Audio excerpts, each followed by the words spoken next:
Mr. Ranganathan, Mr. Santanakrishnan, Mr. Ramakrishnan, Mr. Arun, family members of Mr. S. Hariharan, other distinguished guests, ladies and gentlemen. The word saint is usually used in the context of persons of religion or social reformers, and sometimes even in the context of people who directly interact with people like doctors or nurses or teachers. They are sometimes described as saintly. It's not a word that is normally associated with either chartered accountants or civil servants like me, let me hasten to add. But I find that there on the projection there, he has been described as a saint in the profession. And the description that we heard of him from Mr. Ranganathan is something which confirms that, and it is therefore, I would say, an honor for me to be invited to deliver a lecture in honor of a person who is so great. So I deem it an honor to be invited for this lecture. I must clarify at the outset that I am speaking in my personal capacity, and the views that I may express here are not necessarily the views of the Government of India, and they are my personal views. So memorial lectures are usually somewhat boring affairs, and the most interesting part comes either before the lecture or after the lecture, depending on whether it's a high tea before or a dinner after. And in today's case, the most interesting part is already over. I'm acutely conscious of this, and so I've tried to choose a topic where I can hopefully keep it at least slightly interesting for you. The Indian economy is changing, and it will continue to change in the next 25 years, which the Prime Minister has called the Amrit Kal, or in Tamil, the Amuda Kalam. This is the time when India aims to become a developed country by 2047. It is the period of 25 years from now from last year till 2047. So I have tried to cast my mind's eye on what are some of the major changes that will happen in the Indian economy, which some of them have already started, some will acquire pace as we go on, and what effect would they have on the accounting profession. So this is essentially what I am attempting to do. So the first change that I see is the increasing influence of what is being called artificial intelligence. You will see a lot of talk about artificial intelligence and particularly the effect of what is called generative artificial intelligence. So I don't want to get into the technicalities of artificial intelligence, nor am I competent to do so, but today one can tell ChatGPT to paint a picture of this meeting hall in the style of Rembrandt, and it will come up with something which will be of this hall and which will have some or at least many of the elements of a Rembrandt painting, and it will do it in a few minutes, less than a few minutes. If you say, sing this song in the style of Shemmangudi Srinivas Iyer, it might do it. I don't know whether it will do that. That I have not checked. I have checked that it can do the Rembrandt painting. So, and theoretically it will be able to do it. If you feed it enough versions of Shemmangudi Srinivas Iyer songs, then it will be able to do it.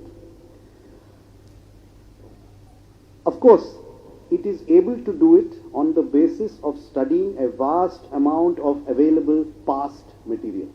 It is not creative. It is basically studying the past and then using that data, but using huge volumes of that data to arrive at patterns and then use those patterns to generate something new which is based on those past patterns. So it is not capable of imagining new things. However, because it is capable of meticulous learning of everything that is fed into it, leaving nothing out, it never forgets, it considers everything, including what is invalid. It doesn't distinguish between correct and wrong, or accurate and inaccurate. It swallows everything and then is able to come out with outputs that you desire. And it's a very, very powerful tool. It will get powerful, even more powerful as time goes on. So this technology has a specific implication for the economy and for the people in this room, which is that automation of business processes can be much more potent with artificial intelligence than it was without artificial intelligence. And I'm told the largest effect will be on things like how much it costs to do coding of something, how much it costs to prepare new software, how quickly you can automate a process, how quickly you can change a process. These are things that are likely to be substantially affected by the growth of generative artificial intelligence. And so the point which I am coming to is that this can potentially replace quite a bit of the work that is done today by accountants and auditors. It's one of the trends that is coming. I think I need to point it out. The second important change is the much greater attention that will be paid to the issue of climate change in the management of not just the Indian economy, but by governments across the world in terms of how the economy is managed and how policies are decided upon and evolved. Now, you will all be aware that this issue was discussed extensively at the recent G20 summit and in the various discussions that went on before that. Let me give you maybe a slightly longish description of what the problem is so that you understand the context. The industrial economies have, over the years, got to a position where they are very intensive in energy use and, of course, in the use of many other products and chemicals. So the effect of these, the growth or the development of the today developed countries has been to generate a lot of gases which have created pollution and affected the ozone layer and so on, but also to generate a lot of carbon dioxide. And this carbon produces global warming by increasing the temperature because it acts like a sweater on the earth. So it's like wearing a coat around yourself. It warms up the environment. To prevent further global warming, we have to reduce carbon emissions. This statement I'm making is not a rhetorical or a theoretical statement, it's a fact. To reduce global warming or prevent further global warming, we will have to reduce carbon emissions. This is a matter of physics. It doesn't require much debate. Carbon emission is directly proportional to the use of fossil fuels like coal and oil, which are essentially, they are hydrocarbons. So it is carbon which is at the center of these fuels. Per capita energy consumption is much higher in developed countries, and as a country like India grows richer, it tends to consume more energy. We become closer in energy consumption to the developed countries, and if the energy that is consumed by developing countries is based on fossil fuels, then carbon emission will increase and it will further exacerbate global warming which has already taken place. Of course, theoretically, one solution which no one has proposed, but some have in a silent way in the richer countries have not expressed it, but it remains at the background, is if all the poor countries remain poor, then energy use will not rise and global warming can be reduced or kept to the minimum. But obviously this policy of avoiding warming by keeping poor countries poor is not something that at least the poor countries will agree to. So it's hardly an acceptable solution. So as I said, when countries like India become richer, it will inevitably increase energy usage. So then if we have to combine the development of such countries with reducing or at least containing global warming, there are essentially two ways in which it can be done. They are not mutually exclusive. The first is that the countries which are already developed and have high levels of energy use must reduce their carbon emissions by shifting the fuel mix that they use from carbon emitting fuels to others, particularly renewable energy. Of course, nuclear energy, by the way, is also not carbon emitting. Second, the developing countries that are yet to attain those levels of income should use only or mainly renewable energy or nuclear energy for their further growth. You will notice that in the Western debate on this, nuclear energy is not mentioned much. That's again for various political reasons. Nuclear energy is discouraged, particularly in Europe. Of course, in Japan. In Japan, it is understandable. It's not so understandable in Europe. But it's these are these are some of the debates which don't happen as to the role of nuclear energy in avoiding climate change. It's a debate that only happens in certain countries. It doesn't happen in most of the otherwise very voluble Western countries. But moving to renewables or to nuclear energy is highly capital intensive. The key financial issue, therefore, and now I am gradually coming back to the point, the key financial issue is who is to bear the cost of this energy transition and in what proportion. So is it to be borne by those who have created the warming in the first place, which is the developed countries, or should they remain where they are and those who now want to develop should completely develop on renewable energy and bear the cost of avoiding global warming? This is the essence of this debate or discussion. It's a very civil and polite discussion, but at the heart of it are a lot of real issues. The developing countries are arguing that the developed countries who caused the global warming all these years should give substantial financial aid to the developing countries, but in practice, the developed countries' volume of talk and academic writing greatly exceeds the action and financing. So we have to deal with this problem. Meanwhile, the European Union has introduced a carbon border adjustment mechanism, CBAM. So what is this CBAM or mechanism? The mechanism is essentially a customs duty of the 1987 style it's a notification which says there will be a duty of, they don't call it a customs duty because that would be not compatible with the WTO rules. So in a form of legal arbitrage that Mr. Ranganathan was talking about, they don't call it a customs duty, but it is in essence and in substance a customs duty. But it's a customs duty that is on selected energy intensive products, and it is calibrated to the quantum of carbon used in the manufacture of those products. So this CBAM incidentally is to take effect from October the 1st of this year in the European Union on certain products. It's a gradual implementation, but it's beginning to take effect from October the 1st. After digressing for so long, let me finally come to where the role of accountants is here. I am predicting that the world will see more and more steps like the European Carbon Border Adjustment Mechanism, and these mechanisms, whatever they are called, will require careful accounting for the carbon usage, what is carbon, what is not, what proportion of it goes into which product. There will be a lot of common costs, joint costs, things will need to be apportioned. What portion of is the tax on the carbon part of the cost or not, and there are going to be a number of issues. It is going to be a paradise for the accounting profession if these mechanisms become more widely used. So the second trend that I have just referred to is a growth area for the accounting profession. You will be asked to provide for certification for it? Definitely, certification, yes.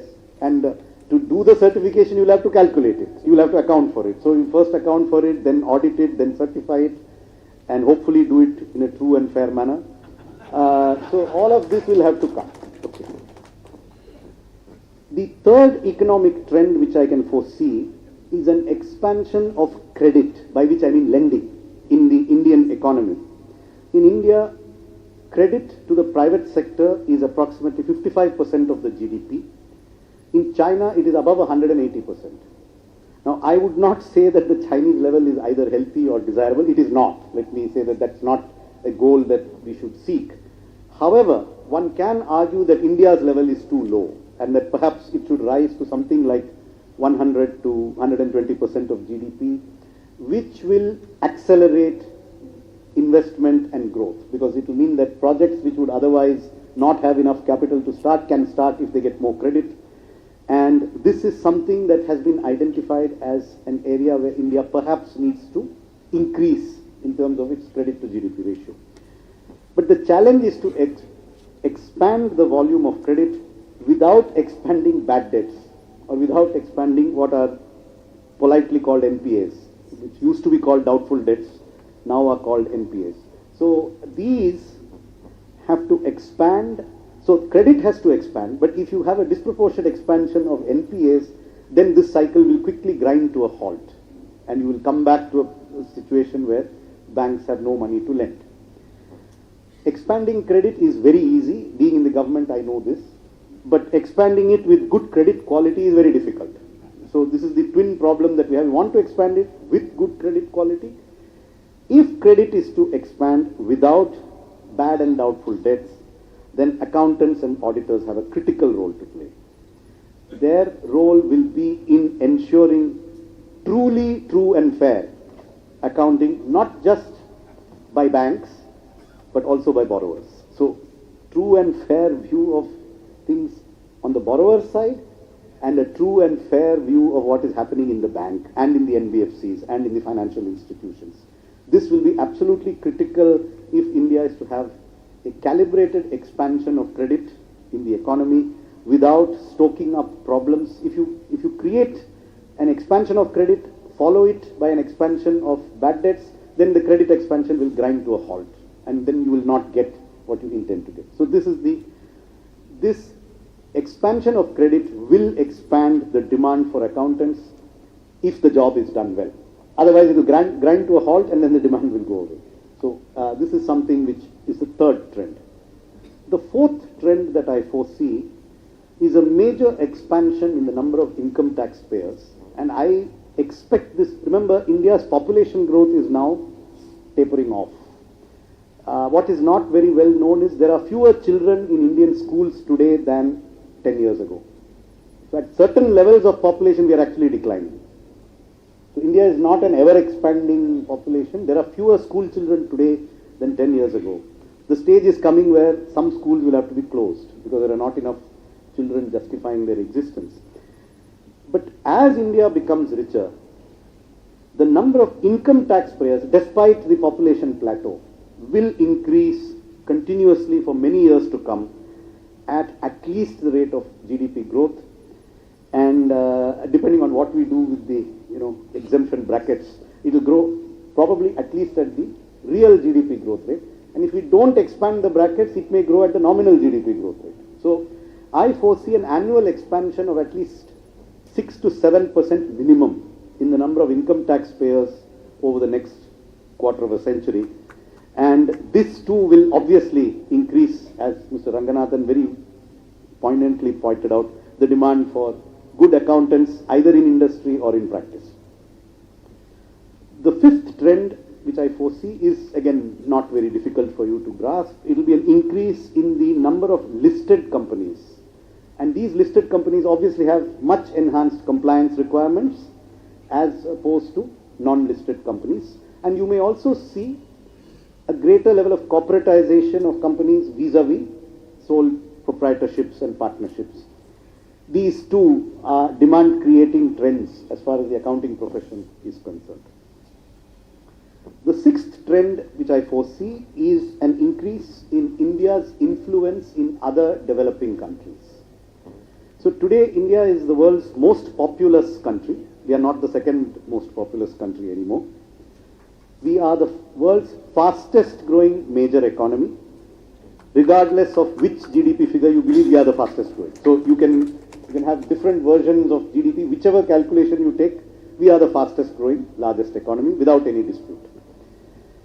The dispute is only about whether we are much faster, only slightly faster, only little less fast, etc. But we are the fastest. I think nobody disputes that. We are also now, in terms of aggregate size, not in per capita terms, but as an aggregate size, we are the world's fifth largest economy, and we are very likely to become the third largest economy within 5 years. This will open up many new economic opportunities for Indian companies and Indian personnel in the rest of the world, especially in developing countries. And with it will come many new international opportunities for Indian accountants. The seventh trend that I would like to refer to is increased indigenization of manufacturing under the Make in India initiative, and also because of global trends. There is the Make in India initiative on one hand, which is a conscious government policy. There is the trend of deglobalization across the world for various geopolitical reasons, which also means that more and more countries want to do onshoring, and India is no exception. So this has created and will create new opportunities for accountants in certifying local content in government procurement, which is a specific new need that has come up, because under the Make in India policy, the government does not procure goods which don't have a minimum local content, except in rare cases. And who decides whether it has minimum local content or not? Accountants. So a certification is required as to what is the local content in the products that the government buys. Similarly, various kinds of certification are required for the production-linked incentive schemes, because there are criteria which each company has to meet in order to earn that production-linked incentive, and those two are both measured and certified by accountants. An eighth trend will be the urbanization of India. Tamil Nadu is already India's most urbanized state, but many other states will reach this level, and Tamil Nadu will probably go further than it is now. This urbanization trend will lead to a rapid growth in the importance of municipalities. Far more money will flow to local bodies, and the accounting needs of these local bodies will grow very quickly. Today, for many of them, their accounts are kept in very rudimentary and perfunctory form. But when the flows become very substantial, as they are likely to become, they will need to become more sophisticated in their accounting, and that will require the services of qualified accountants. So I have referred to 8 economic changes which are likely to occur. So let me summarize them in terms of their impact on the accounting profession. The first trend, expansion of artificial intelligence, will shrink the market for accountants globally, including in India. The second, greater focus on climate change. The third, expansion of credit. The fourth, increase in the number of taxpayers. The fifth, growth in the number of listed companies. The sixth, increased international influence. And the seventh, Make in India and indigenization. And the eighth, growth of municipalities and local bodies, are all likely to expand the market for Indian accountants. Not only are economic trends going to be favorable, barring the one technical change on artificial intelligence, I, as an Indian accountant, know that Indian accountants are second to none in skills. So therefore, let me at this juncture say that I see tremendous potential for the Indian accounting profession. And I'm not saying this to be polite to you, I'm saying it because I believe it. However, to make the most of this potential, I think the profession will need to focus on 5 areas of improvement. I call these, just since it is a lecture, I should also display some verbal sophistry. So I have coined 5 terms for them. I call these the challenge of expectations, the challenge of reputation, the challenge of diversification, the challenge of articulation, and the challenge of translation. So these 5 challenges, I think, will need to be met to make the most of these opportunities which are going to come. The opportunities are there. The first issue is the gap between, on the one hand, the public or regulator or government's expectation of what is the role of an accountant or an auditor, and on the other hand, the official definition of the role of an accountant or auditor by the law or by the accounting profession itself. When an auditor certifies something, he obviously relies on various management assurances. He uses a careful wording to signify the limited scope of the work which he has done. We have relied on the management is responsible for these accounts. We have relied on them, and we are only doing this. We are not doing anything. I'm being facetious, but you know, that is the wording of the, if you read that very carefully, it says, see, ella avanda, na edo paathu kayet potiruken. So this is the tenor of the certification in the audit report. But when something is later found wrong with the account,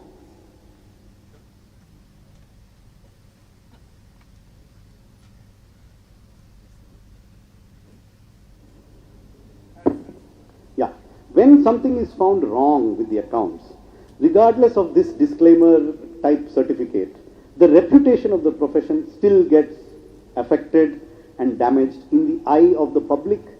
The expectations gap is so large, there will be continuous, incursions into what the accountant should or should not do.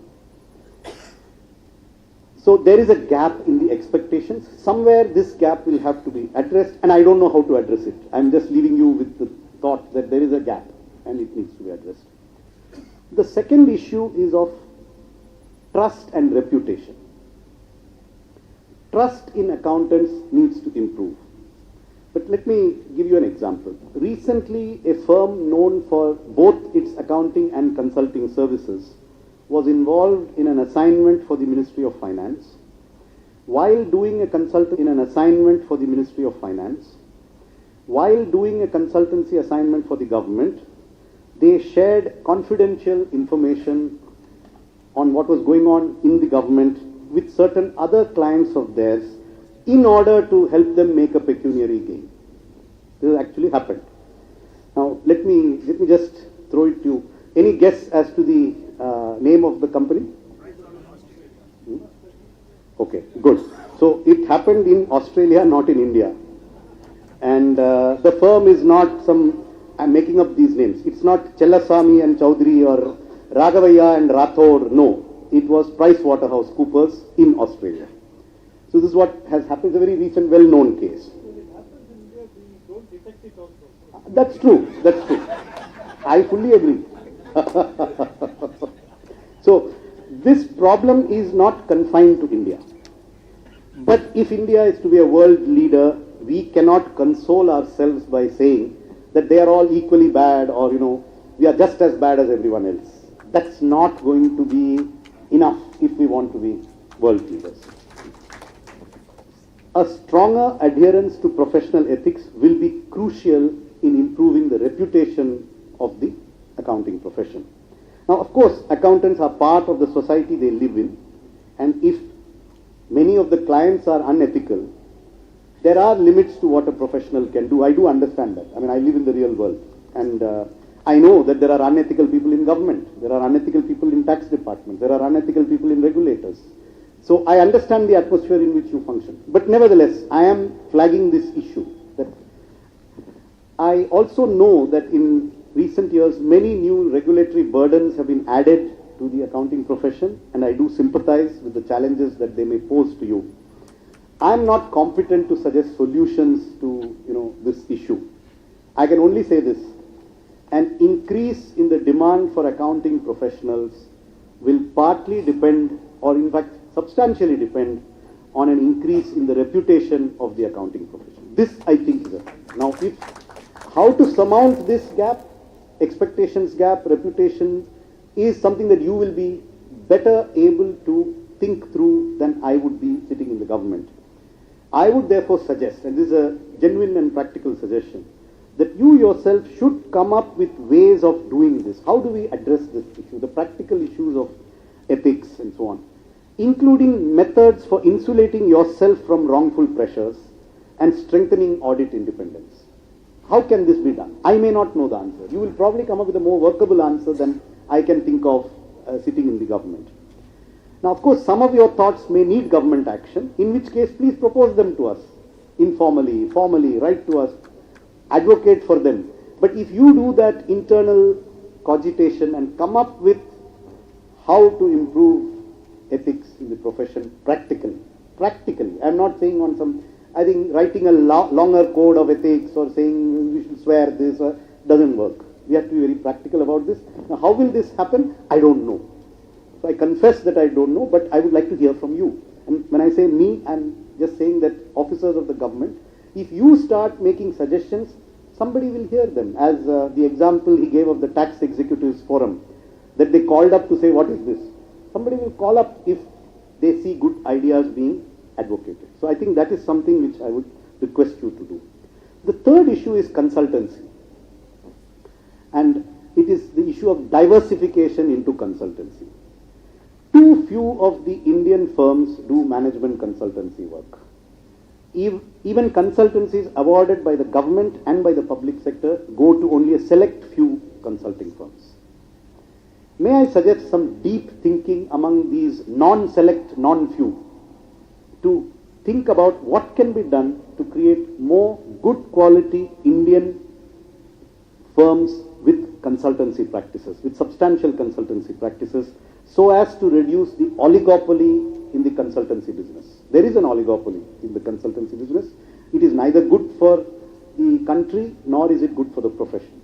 So this is something which again needs some thinking to be done as to why and how do you diversify from mere accounting, audit, certification, tax into consultancy. Management consultancy on things beyond finance, things beyond accounting. So, and what I would like to see is how soon can we have a Chellaswamy and Chowdhury or Raghavaya and Rathore as one of the top global firms. I would be keen to see that. I would love to see, one, very Indian sounding name as a top 5, instead of big 4, if we would have a big 5, with one of them having a very, non-Anglo name like this. It would really be nice. I don't think they can change. Name change will not do it. That's why I said make it 5. I didn't say change the names of the 4. I said we want a 5th, and the 5th should be indigenous. But then again, but quite seriously, I don't think the name change can happen so long as you want to ride on the multinational value of that brand. If you become Chellaya and Chowdhury until you also have acceptability of Chellaya and Chowdhury in the US, UK, Africa, Japan, Hong Kong, Singapore, it's difficult. So today these names are being brought in because when a multinational comes in, it feels it needs that name on its report in order to be credible with its shareholders back there. But these things will change as India becomes larger, as our influence in the global economy increases. It will change gradually. But it can become less gradual if we pay attention to this problem and do something to accelerate the process. So, therefore, okay, let me move to my final set of, challenges. I think the profession needs to focus on its language skills in terms of better articulation and presentation in English. So I think this is, by the way, this is something directly connected to the consultancy work. In consultancy work, you are not signing a standard, pre-designed set of words, nor are you just saying what every other auditor will say in terms of the summary. You are saying something very different each time. So being clear, being articulate, being able to explain in English, I'll come to something else later, but in English is something where I think chartered accountants can work on this better. There is a perception in industry that the MBAs do a better job of presentation than the chartered accountants. Even though the substance of the chartered accountant may be deeper. The MBA is broader, the chartered accountant is deeper, but the depth needs to be accompanied with better articulation. So this is the challenge of articulation. And finally, I mentioned municipalities. The Indian economy is going to become the 3rd largest economy soon. Working in Indian languages will increasingly be important for the accounting profession. And it is not enough to know just English. And certainly not enough to know just English and Hindi. Because the work relating to governments, state governments, local bodies, municipalities, which is a growth area, will require a working knowledge of those languages, and even more importantly, you will need to develop standard glossaries for important accounting terms, legal terms, so that you can work in these languages. If you are asked to audit a municipality's books, and if those are in Tamil, then what is true and fair view in Tamil? Because these have legal implications. See, it will be in Tamil and the legislation will be in English, but the litigation will be in Tamil. So you will need to improve language skills. This is another challenge. And with that, let me say in conclusion that I thank you for this opportunity to share my thoughts, and I wish you and your profession a very bright future. Thank you.